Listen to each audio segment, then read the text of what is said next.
বন্ধুরা, আজ আমি তোমাদের 10 মিনিটে একটা টেস্টি রেসিপি শিখিয়ে দেবো। গ্যাস না অন করেও করতে পারো, গ্যাস অন করেও করতে পারো। কি অবাক লাগছে তো? তার আগে বলে নিই, নমস্কার, আমি অস্মিতা, ওয়েস্ট বেঙ্গল থেকে। পনিরের এই রেসিপিটা মাত্র 10 মিনিটেই তৈরি হয়ে যায়। আর তার আগে বলে নিই যে এই রেসিপিটা যারা পনির ভালোবাসো তারাও একবার বানিয়ে খেও, আর যারা ভালোবাসো না তাদেরকে একটা ছোট্ট রিকোয়েস্ট, একবার অন্তত এটা বানিয়ে খেয়ে কমেন্টে আমাকে জানিয়ে যেও ভালো না খারাপ। প্রথমেই আমি ইনগ্রিডিয়েন্টসগুলো রেডি করে নেব, যেটা একদম 10 মিনিটে হয়ে যায়। তার জন্য আমি ইনগ্রিডিয়েন্টসগুলো একেবারে রেডি করে নেব। এখানে আছে একটু মশলার পেস্ট, আর আছে টুকরো করে রাখা ক্যাপসিকাম, আর আছে পনিরের টুকরো যেটা দিয়ে রান্নাটা হবে।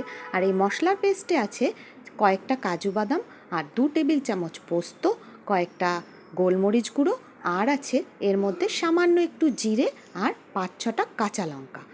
আর কিচ্ছু না, আমি সব স্ক্রিনে লিখে দেব। এই মশলার পেস্টটা প্রথমে অর্ধেকটা এর মধ্যে দিয়ে দিতে হবে।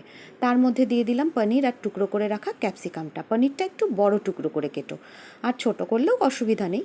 আর ক্যাপসিকাম এর মধ্যে দিয়ে বাকি মশলাটা পুরো মিক্সি ধুয়ে এর মধ্যে দিয়ে দিতে হবে। এই দেখো, হালকা হাতে চামচ দিয়ে বা হাত দিয়ে এটাকে মাখিয়ে নিতে হবে। খুব সুন্দর করে মাখিয়ে, এটা আমি কাচের বোলে নিয়েছিলাম যেহেতু আমি এটা মাইক্রোওয়েভ কুক করব। তোমরা গ্যাসেও করতে পারো, বলে দিচ্ছি সব। তারপর দিয়েছিলাম একটা টুকরো করে রাখা টমেটো। তারপর নুনটা তোমরা পরিমাণ মতো, স্বাদ মতো এখানেই দিয়ে দেবে। হয়ে গেল। তারপর দিয়ে দেবে হাফ চামচ চিনি। তারপর চিনি দেওয়ার পর মিক্সি ধোয়া জলটা কিন্তু এর মধ্যে দিয়ে দিতে হবে।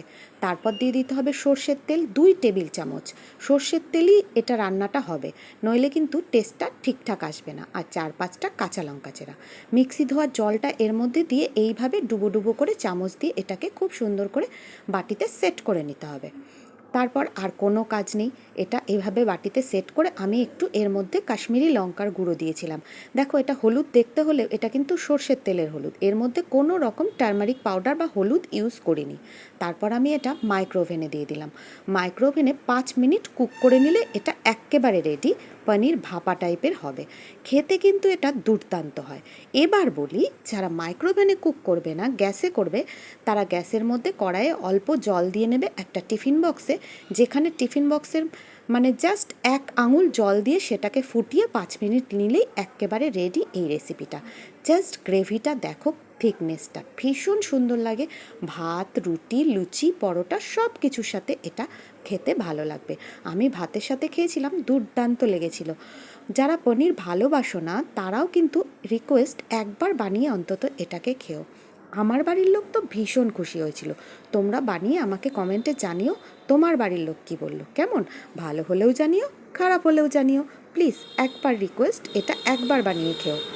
আর আমার এই 10 মিনিটের টেস্টি রেসিপিটা কেমন লাগলো একটা কমেন্টে জানিয়ে যেতে ভুলো না কিন্তু বন্ধুরা। ভিডিওটা দেখার জন্য ধন্যবাদ।